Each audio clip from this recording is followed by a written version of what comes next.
Esse podcast é um oferecimento da ConnectWay, uma empresa que há 20 anos distribui equipamentos e soluções Huawei no Brasil. Olá pessoal, tudo bem? Aqui é Samuel Possebon, editor da Teletime, e a gente está de volta com mais um Boletim Teletime, nosso podcast diário com as principais notícias do mercado de telecomunicações.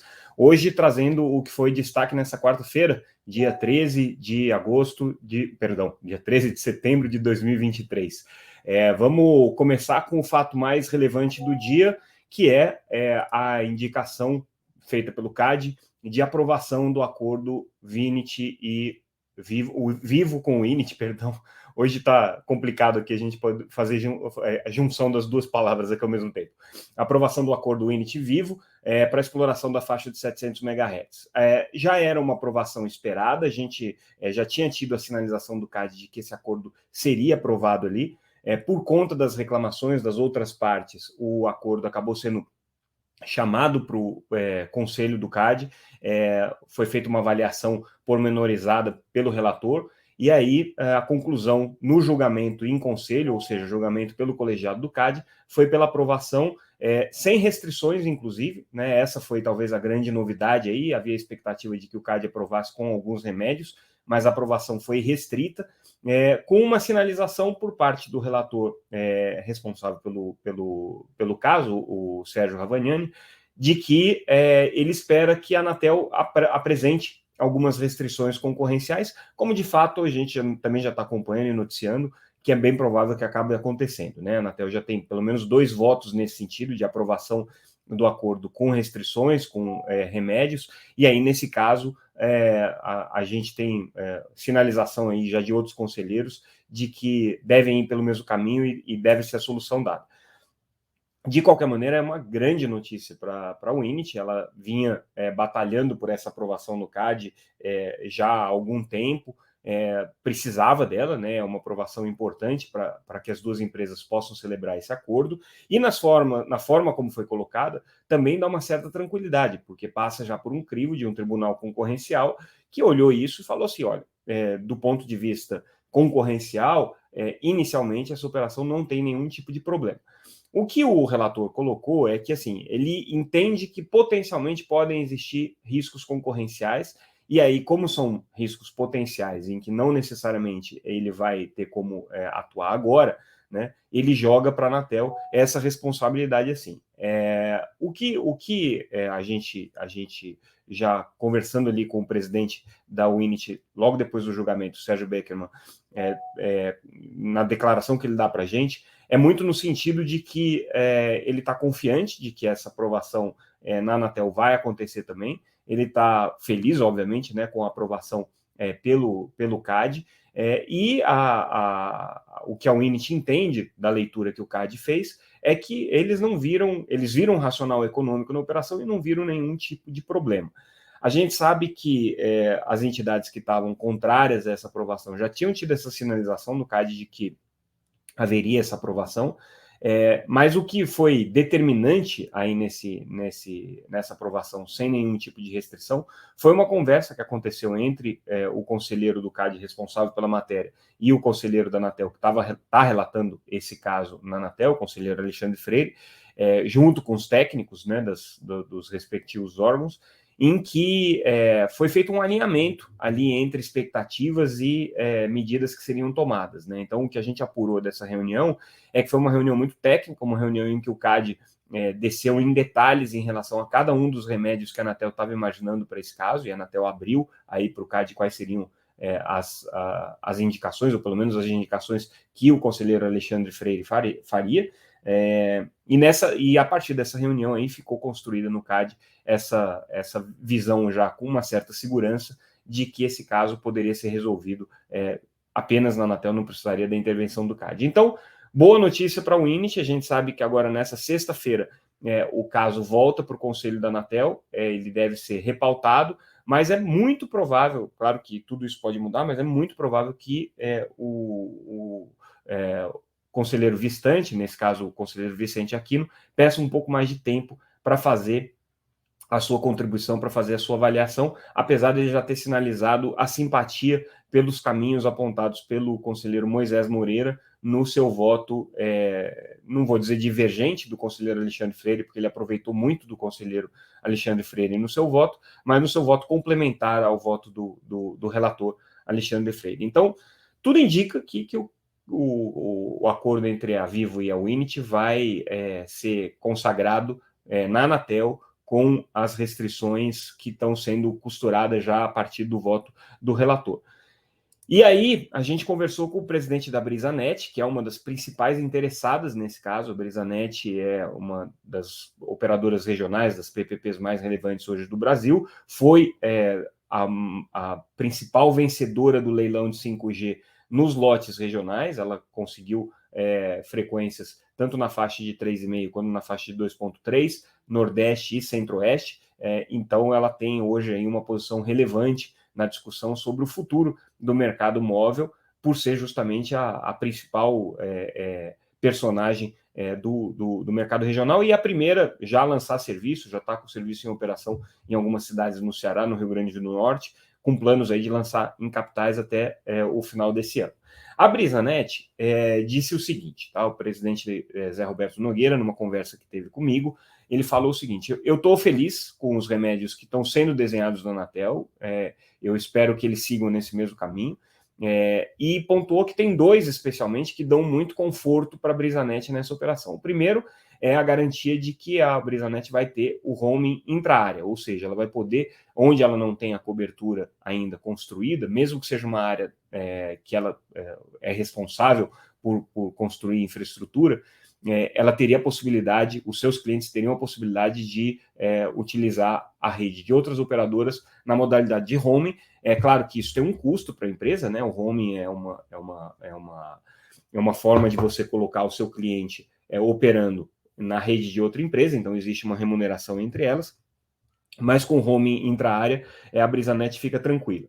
Ela acha que é essencial também que seja garantida aí uma vedação para que a Telefônica não celebre, né, a Vivo não celebre acordos de RAN sharing com outras operadoras de poder de mercado significativo, ou seja, com as outras operadoras nacionais, durante um período, nesse caso está indicado aqui nos votos, até 2023. E por que ela pede essa vedação?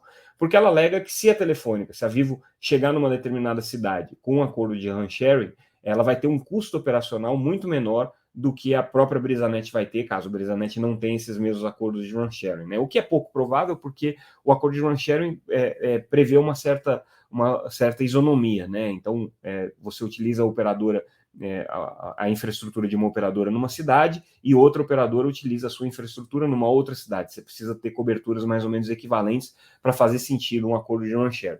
E aí, nesse caso especificamente, a Brisanet acha que se a Vivo chegar numa determinada cidade em parceria com a Claro e com a TIM, fazendo o RAN sharing, ela vai ter custos operacionais, condições operacionais muito mais vantajosas e, portanto, a competição vai ficar assimétrica. Então, ela considera que essa vedação, que tem sido sinalizada pelo conselheiro Alexandre Freire e também pelo Moisés Moreira, é fundamental para a aprovação do acordo, né? Caso ela, obviamente, pudesse opinar sobre como que o acordo deve ser feito, claro que não cabe à Brisanet essa decisão, cabe à Anatel. Agora, a coisa mais importante que ele me falou é o seguinte: ele concorda e acha necessário que seja aberto um chamamento para que outros operadores regionais possam utilizar a rede da Winit com primazia ou com preferência em relação à Vivo, ou seja, seja feito um chamamento para operadores entrantes fazerem um acordo com a Winit antes do acordo com a Vivo ser sacramentado. Porém, ele chama a atenção de que esse chamamento precisa ser restrito àqueles operadores entrantes que participaram do leilão de 5G. Ele não vê sentido em um chamamento que seja aberto e restrito e que dê oportunidade para qualquer operador regional que não tenha participado, inclusive, do leilão de 5G, fazer um lance agora e ter a preferência agora para contratar a rede da Winit, sendo que ele, né, como operador regional, há 2 anos atrás, participou de um leilão, fez investimentos nesse leilão e assumiu compromissos de cobertura nesse leilão que são compromissos bastante custosos aí para a empresa, bastante pesados para a empresa, e ele entende que não seria justo, né, um outro operador regional, por exemplo, utilizar esse leilão para poder adquirir frequências ou ter acesso a frequências da Winit nas mesmas condições que a BrisaNet teria.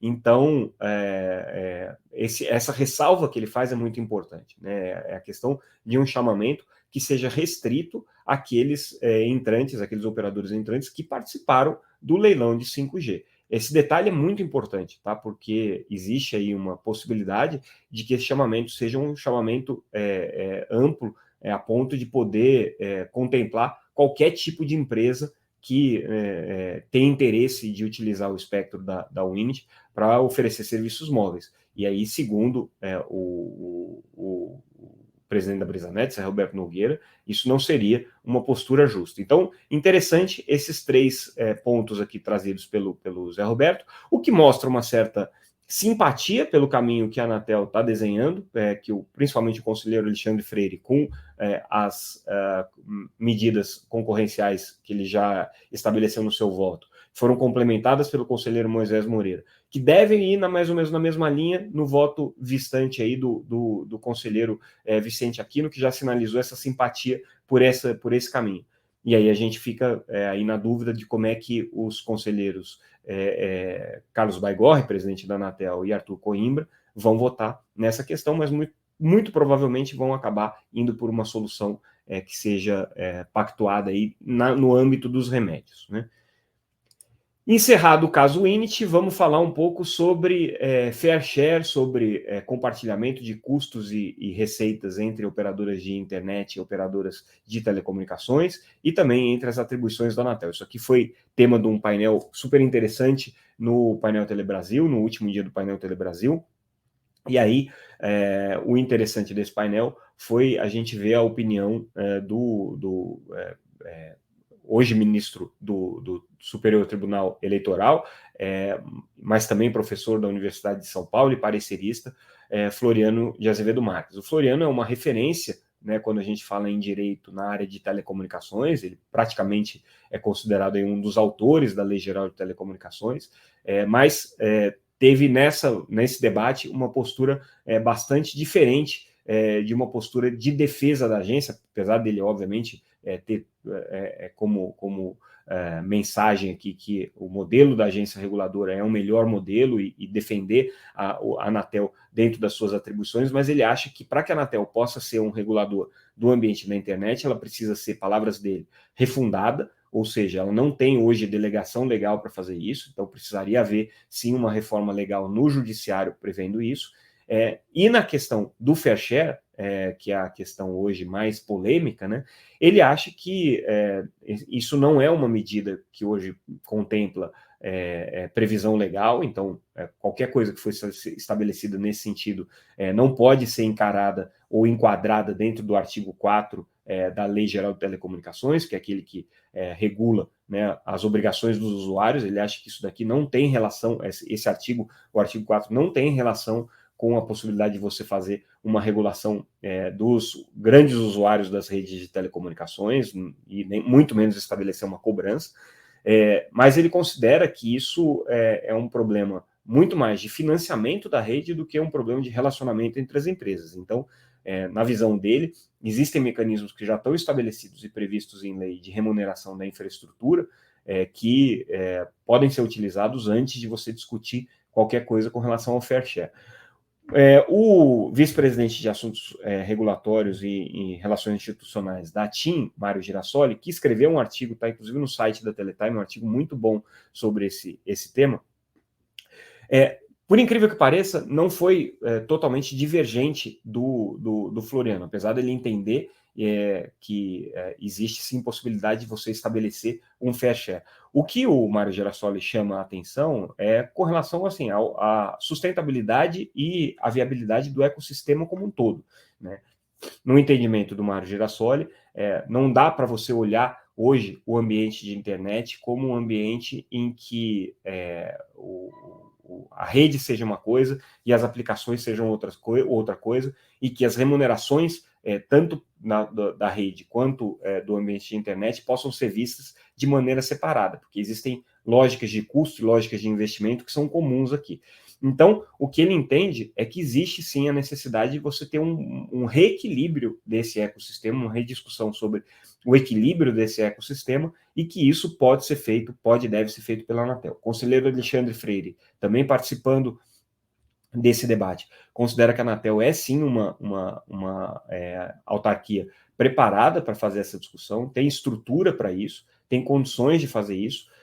O deputado João Maia, que também participou desse debate, que tem um projeto de lei nesse sentido, pontuou que ele não vê outra agência reguladora que faça mais sentido do que a Anatel hoje, porque ela já está estruturada, teria que ser criada uma outra agência reguladora, né? Ele está com expectativa de que o seu projeto seja um projeto catalisador desse debate, e de fato está sendo, tá? Na prática, o projeto do João Maia tem sido o projeto em que esse debate está acontecendo, apesar de hoje ele estar sendo relatado pela deputada Anne Ortiz, que não tem uma visão exatamente igual à do deputado João Maia nessa questão, mas ele acha que esse projeto deve catalisar aí o debate. Então, muito interessante a gente ver como que essa discussão vai se desenrolar daqui para frente. Agora, é importante que a gente tenha aí atores de peso com posições divergentes, é o caso, por exemplo, da ALAI, que é a Associação Latino-Americana das Empresas de Internet, e que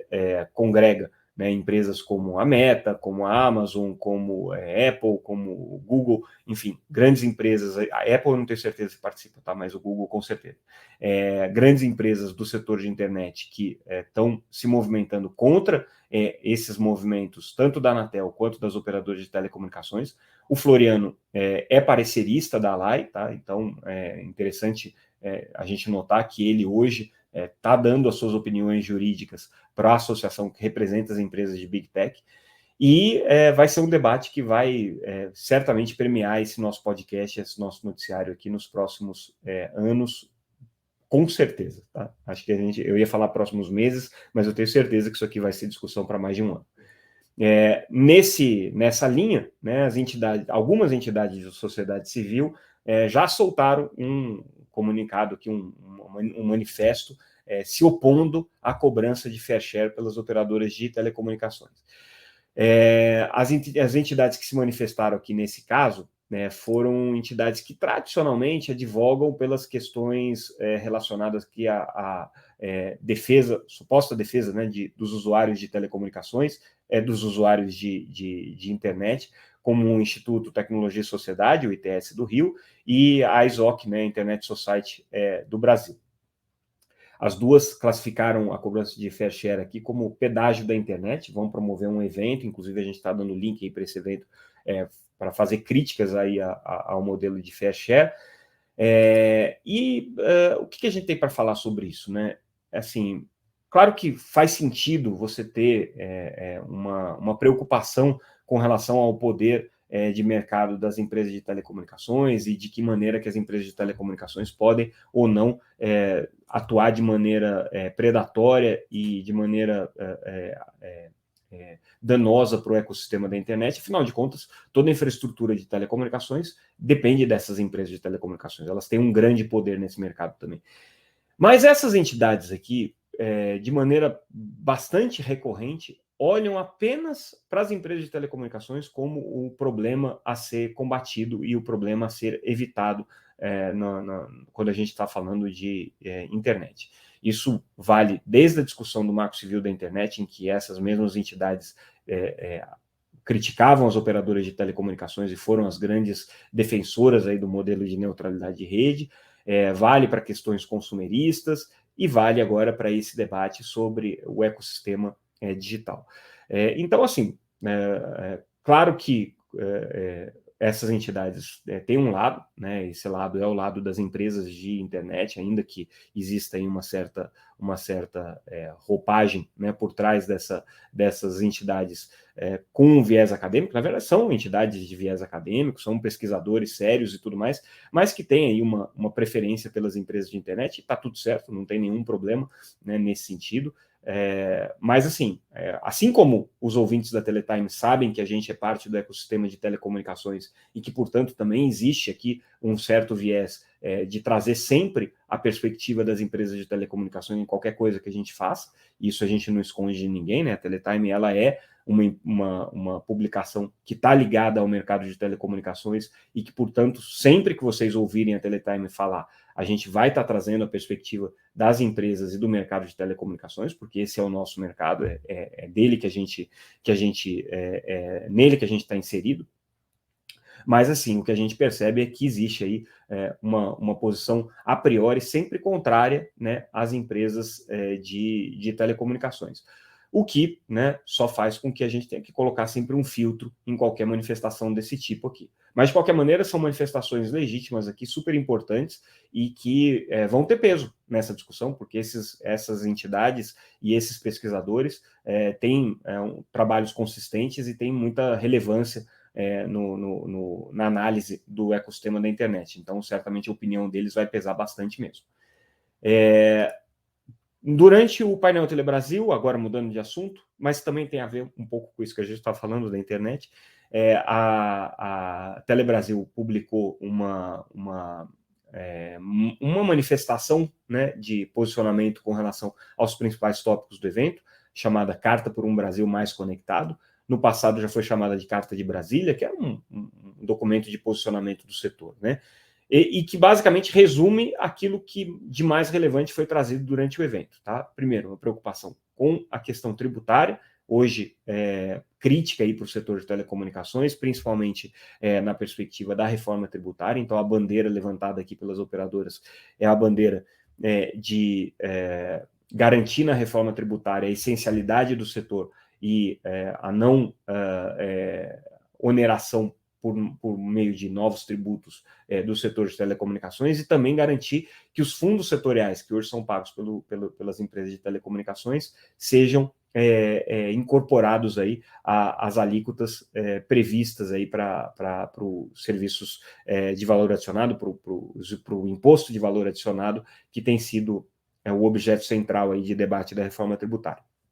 Então, tributação é o ponto número 1. O ponto número 2 é ecossistema da internet, um reequilíbrio desse ecossistema da internet. Tem uma preocupação grande aqui das empresas de telecomunicações com esse tema, né, que a gente já tem mencionado aqui em várias ocasiões, inclusive esse debate que a gente acabou de relatar para vocês. Então, esse é um outro tema que está colocado aqui nessa carta por um Brasil mais conectado. A íntegra dessa carta aqui está disponível na matéria, tá? Tem o link lá para quem tiver interesse de ler. Painel Telebrasil ainda, aí só reportando e fazendo um registro da participação da secretária executiva do Ministério da Educação durante o evento, Isolda Sela, que é uma das principais lideranças aí quando a gente fala de transformação da educação brasileira, fez um trabalho bastante relevante no Ceará nesse sentido, e como secretária executiva aqui do Ministério da Educação, tem atuado de maneira bastante ativa nesse processo de conexão em escolas. Então, ela pontuou a relevância do uso de tecnologia, do uso das TICs pelas políticas de educação. Diz que isso é uma prioridade, sim, do Ministério da Educação, como a gente já tem visto, tem sido colocado em vários momentos pelo ministro Camilo Santana, está no PAC, definitivamente isso daqui sacramenta a tendência que a gente vai ver cada vez mais de projetos em parceria entre o Ministério das Comunicações, o Ministério da Educação e projetos relacionados à educação que vão entrar na agenda e na pauta aí das empresas de telecomunicações. Então, só reforça aí essa participação da Isolda Sela. É muito interessante a forma como ela vê tecnologia, como ela vê a conectividade como parte importante do processo transformador da educação brasileira. E a gente fecha com a notícia também, trazendo aí o relato do painel Telebrasil sobre redes neutras, um tema que foi bastante discutido durante o evento, um painel inteiro dedicado a isso, em que se discutiu muito a sustentabilidade do modelo de redes neutras, o racional desse modelo de redes neutras no mercado brasileiro. As principais operadoras estavam lá, a Vital, a Fibrasil que fez uma palestra também sobre esse assunto, a IHS iSystem. Então, todas as empresas, as principais empresas que hoje atuam no modelo de redes neutras, defenderam, obviamente, né, o racional por trás da utilização desse tipo de infraestrutura, mostraram que isso é uma tendência para o mercado de telecomunicações e que dificilmente é uma tendência que vai ser alterada no curto prazo. Afinal de contas, boa parte da infraestrutura de telecom que está sendo colocada hoje está nas redes neutras. Mas ainda um grande mistério do ponto de vista de custos operacionais, ou seja, qual que vai ser a viabilização das empresas a partir do modelo de segregação entre infracos e client-cos, ou seja, entre unidades de infraestrutura e unidades de clientes, porque isso daí traz uma outra equação de investimento e custo que ainda precisa ser testada na prática. E um outro ponto relevante aqui desse debate, a própria Anatel participando dessa discussão levantou isso, é como que vai ser a regulação desse ambiente de redes neutras, porque hoje são empresas não reguladas, elas não estão aí no radar do PGMC da Anatel, por exemplo, né, e que vão ter uma participação relevante no mercado. Então, de que maneira que as políticas públicas vão ser implementadas através de redes neutras, e de que maneira que a regulação concorrencial e a regulação do setor de telecomunicações vão passar pelas redes neutras, é ainda uma grande incógnita e é um grande desafio aí que a gente tem que ver ser vencido tanto pela Anatel quanto pelas operadoras daqui para frente. Então, as redes neutras hoje têm um papel fundamental no mercado de telecomunicações, mas é uma coisa tão nova que a gente ainda não tem consciência clara das implicações desse novo mercado, e é isso que ficou bastante evidente aqui nesse debate que a gente viu durante o painel Telebrasil. E com isso, pessoal, a gente termina o nosso boletim de hoje, encerramos por aqui. Mais uma vez, agradeço a audiência de vocês. Lembrando que tudo que a gente comentou aqui está disponível no site www.teletime.com.br. Vocês podem entrar lá, se inscrever para receber a nossa newsletter. Agradecendo mais uma vez ao nosso patrocinador, ConnectWay, por viabilizar esse nosso podcast diário. A gente fica por aqui e amanhã a gente volta com mais um Boletim Teletime. Agradeço a audiência de vocês. Até mais, pessoal.